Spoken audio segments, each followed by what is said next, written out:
ओम शांति। आज बाबा ने हम बच्चों को आध्यात्मिकता की राह पर चलने की सहज विधि सुनी।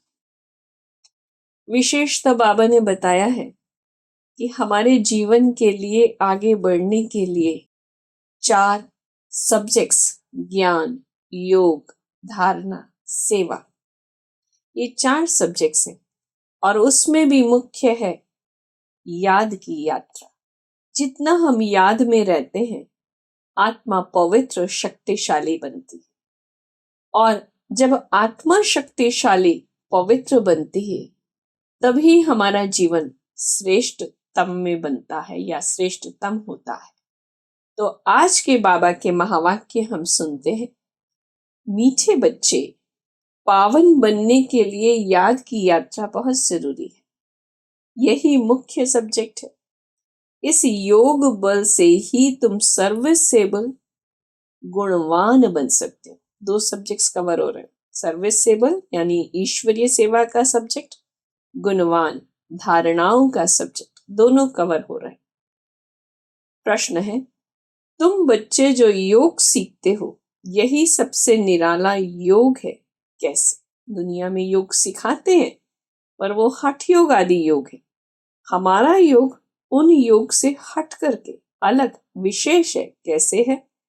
आज तक जो योग सीखते या सिखाते आए हैं वह मनुष्यों को मनुष्यों के साथ योग जुड़ाते हैं। संबंध मनुष्यों से जुड़ता है, लेकिन अभी हम निराकार के साथ योग लगाते हैं। निराकार आत्मा निराकार बाप को याद करे, ये है सबसे निराली बात। दुनिया में कोई भगवान को याद भी करते तो बिगर परिचय, उनको पता ही नहीं है भगवान है कौन, ये परिचय ही नहीं है। ऑक्यूपेशन के बिना किसी को भी याद करना ये भक्ति है। ज्ञानवान बच्चे परिचय सहित याद करते। ज्ञान माने ये समझ। तो ज्ञानवान बच्चे जब बाप को, भगवान को याद करते हैं तो उनके परिचय के आधार पर याद करते हैं। बच्चे जानते हैं ऊंचे ते ऊंच बाप ही है, उनकी महिमा बतानी। महिमा गाते हैं ना, शिवाय नमः, ब्रह्मा नमः, विष्णु नमः शोभता नहीं। शिवाय नमः ठीक है, लेकिन ब्रह्मा नमः, विष्णु नमः ये नहीं शोभता।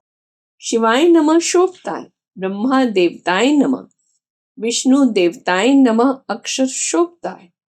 उन्हों को देवता कहना पड़े, ब्रह्मा को और विष्णु को भगवान नहीं कह सकते, देवता कहना पड़े। ऊंचे ते ऊंच है भगवान। पहले तो ये समझाना है वह सुप्रीम बाप है, टीचर भी है, सतगुरु भी है।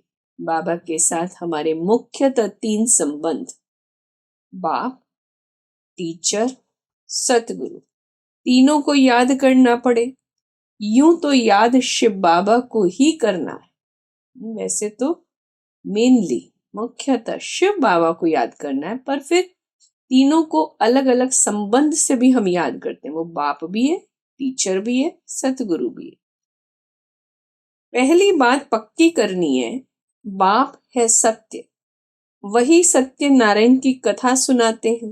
नर से नारायण सत्य बाप ने बनाया है। सतयुग में इन लक्ष्मी नारायण का ही राज्य था। वह कैसे बने? ये लक्ष्मी नारायण कैसे बने? किसने बनाया? कब कथा सुनाई? सत्यनारायण की कथा कब सुनाई? कब राजयोग सिखाया?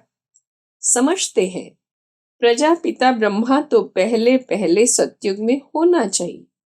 अगर सतयुग में प्रजापिता ब्रह्मा हो तो फिर सूक्ष्म वतन में क्यों दिखाया है?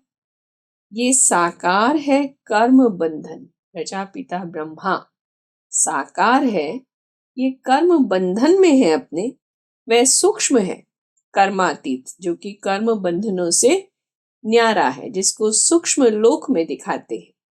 ये ज्ञान देने वाला एक बाप ही है। अब इतना गहरा राज बताने वाला वो स्वयं निराकार शिव बाबा बाप है। बाप को किसको परिचय देना बहुत सहज है, अलफ पर ही समझाना है। जब परिचय देने की बात आती है कि हम अपने पिता का परिचय, परमात्मा का परिचय किसी को दें, तो बाबा कहते वो बहुत सहज है समझाना। क्योंकि क्या बताना है, अलफ, अलफ माना ही है अल्लाह, पहला अक्षर अलफ। परंतु निश्चय नहीं है, प्रैक्टिस नहीं है, तो किसको समझा नहीं सकते। कोई भी बात पर अगर दृढ़ता नहीं होती है, विश्वास नहीं होता है और अभ्यास नहीं होता है, तो मुख से निकलता नहीं है। इसलिए पहले अपने अंदर निश्चय चाहिए और अभ्यास भी चाहिए, तब हम किसी को सहज समझा सकते हैं। वरना अंदर ही अंदर अटक भी होगी, दुविधा भी होगी, दोनों ही बातें होंगी। दुविधा के कारण भी समझा नहीं पाएंगे और अंदर अटक है तो भी नहीं समझा पाएंगे। इसलिए निश्चय भी चाहिए, साथ साथ वो अभ्यास करेंगे तो निश्चय बढ़ता चला जाएगा।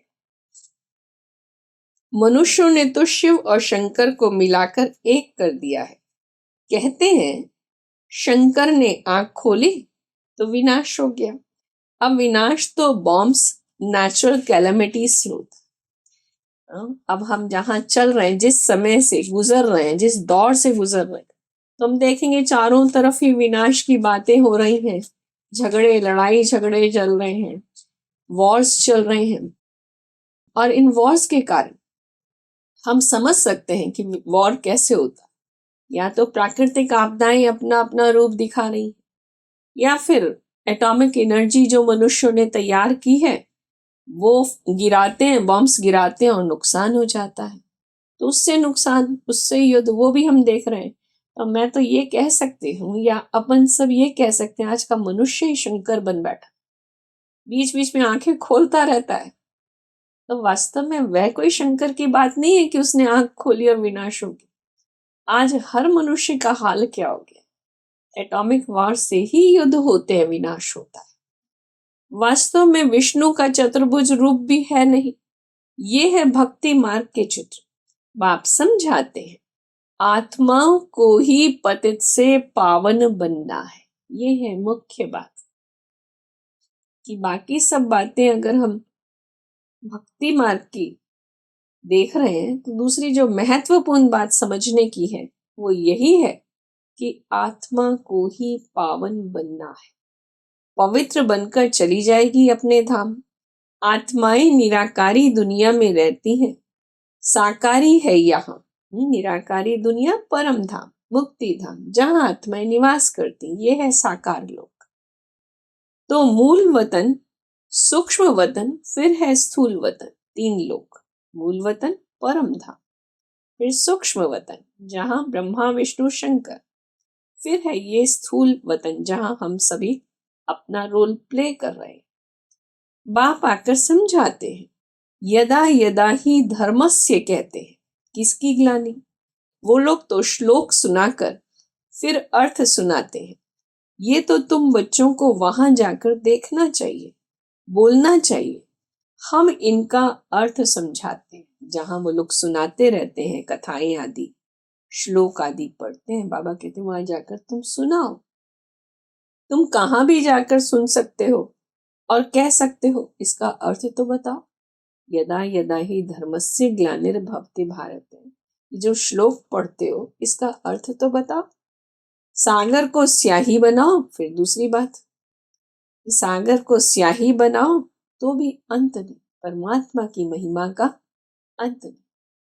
उसके लिए तो कहा जाता है सागर को स्याही बनाए, पृथ्वी को कागज बनाए, जंगल को कलम बनाए, तो भी उसकी महिमा को आका नहीं जा सकता, लिखा नहीं जा सकता।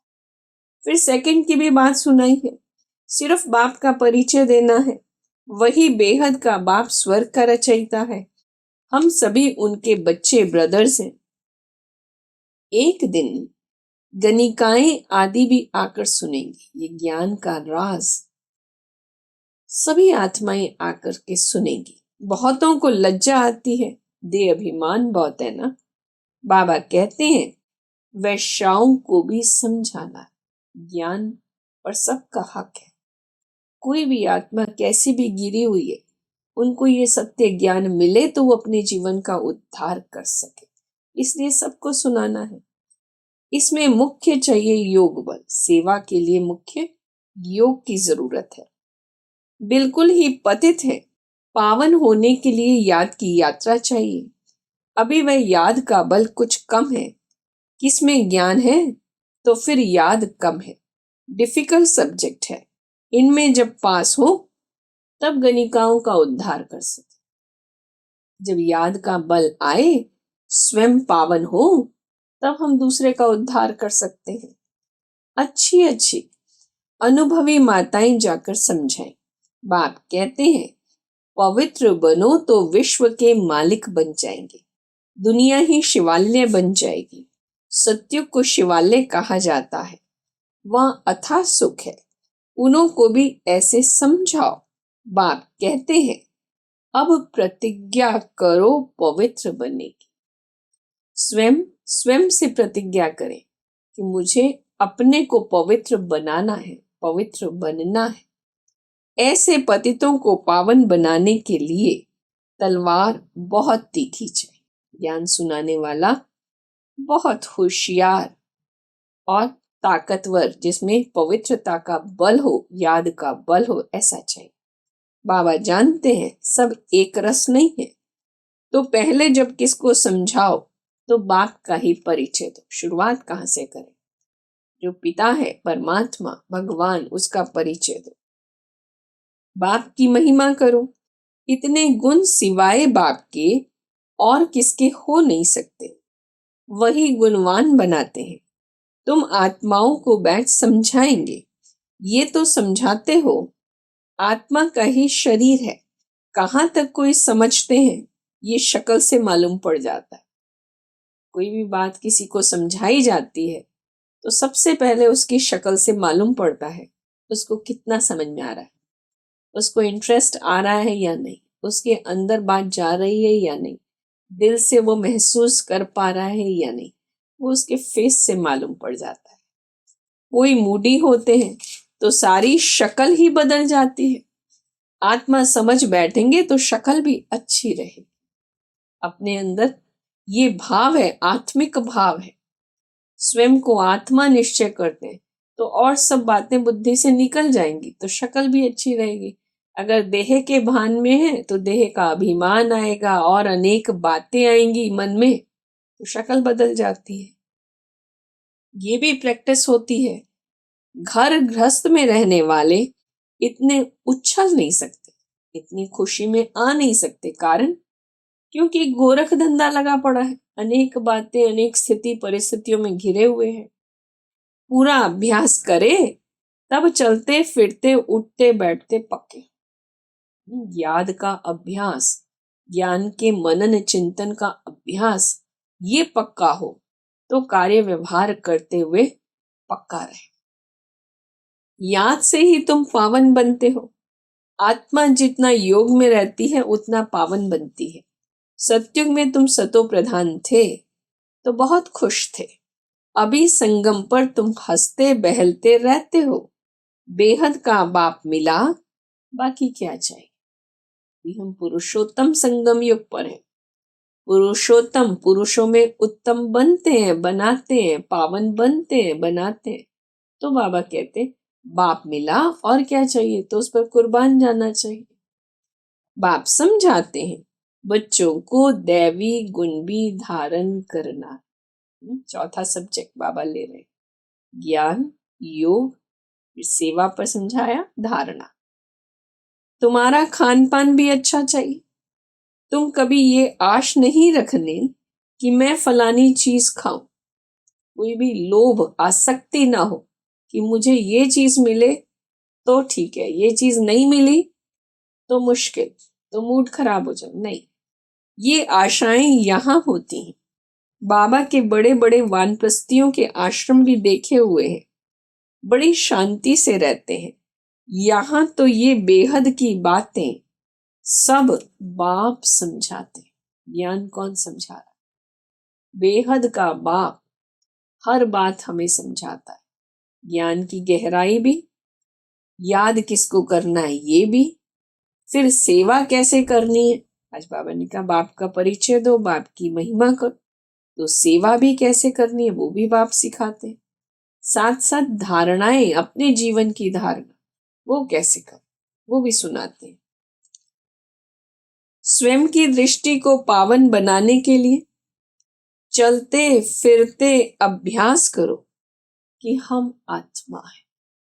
आत्मा से बात करते, मैं खुद भी आत्मा हूं, स्वयं भी आत्मा, जिनसे संपर्क में, संबंध में, कारोबार में आती हो वह भी आत्मा। बाप की याद में रहो तो पावन बन जाए। तो आत्मा समझना है और बाबा की याद में रहना है तो आत्मा पवित्र बनती जाएगी। आज के महावाक्यों से बाबा का वरदान जो हम आत्माओं को मिला है, अनादि स्वरूप की स्मृति द्वारा संतुष्टता का अनुभव करने वाले और कराने वाले संतुष्ट मणि भव। कितना बड़ा वरदान मिला है, महसूस करके देखो। कहा जाता है हर धन से बड़ा यही धन है, संतोष धन। जब आवे संतोष धन, सब धन धूरी समान। तो सबसे बड़ा धन है संतोष। तो वो कैसे आएगा? अनादि स्वरूप की स्मृति द्वारा संतुष्टता का अनुभव करने वाले और कराने वाले संतुष्ट मणि भाव। अपने अनादि और आदि स्वरूप को स्मृति में लाओ और उसी स्मृति स्वरूप में स्थित हो जाओ, तो स्वयं भी स्वयं से संतुष्ट रहेंगे, औरों को भी संतुष्टता की विशेषता का अनुभव करा सकेंगे। असंतुष्टता का कारण अप्राप्ति। बहुत बड़ी बात बाबा ने सुना दी। असंतोष क्यों होता है? असंतोष का कारण है अप्राप्ति। जब मन ही मन और बातों की इच्छाएं मन में, ये भी मिले, ये भी मिले, ये भी हो, तो अप्राप्ति असंतोष पैदा करती। आपका स्लोगन है, हमारा स्लोगन तो कौन सा है? बहुत सुंदर याद किया है बाबा ने। पाना था सो पा लिया, अब बाकी क्या रहा? बाप का बनना अर्थात वर्षे का अधिकारी बनना। ऐसे अधिकारी आत्माएं सदा भरपूर संतुष्ट मणि होंगी। जिनको वर्षे का अधिकारी बाप ने बना दिया, बाप के बन गए, माना वारिस हो गए, तो अधिकारी आत्माएं सदा संतुष्ट मणि होंगी। स्लोगन भी बहुत अच्छा। बाप समान बनने के लिए समझना, चाहना और करना, इन तीनों की समानता। हमारा लक्ष्य भी यही है, जैसा हमारा बाबा वैसा हम बने। बाबा हमसे जो चाहता है मैं वो करूं। उसके लिए क्या करना है? समझना। पहली चीज है अपने को, स्वयं को भी जाने, स्वयं को भी समझे, बाप को जाने, ज्ञान की गहराई को समझे, लक्ष्य को समझे, हर चीज को समझना है। फिर चाहना कि मुझे ऐसा बनना है, चाहना, और फिर प्रैक्टिकल मूर्त रूप देना, करना। तो तीन बातें, समझना, चाहना और करना, इन तीनों की समानता, तो हम बाप समान बन सकेंगे। तो ऐसा बनना है। समय की घड़ियां निकलती जा रही हैं, तो मुझे अपना जीवन का समय श्रेष्ठ बनाना है, बाप समान बनना है, तीनों में समानता लानी है और बाबा की उम्मीदों को पूरा करके दिखाना है। आज तो बाबा ने कहा भी यही है, स्वयं को पवित्र बनाना है और दूसरों को भी यही संदेश देना, अंदर ही अंदर बाप को याद करते रहना। ओम शांति।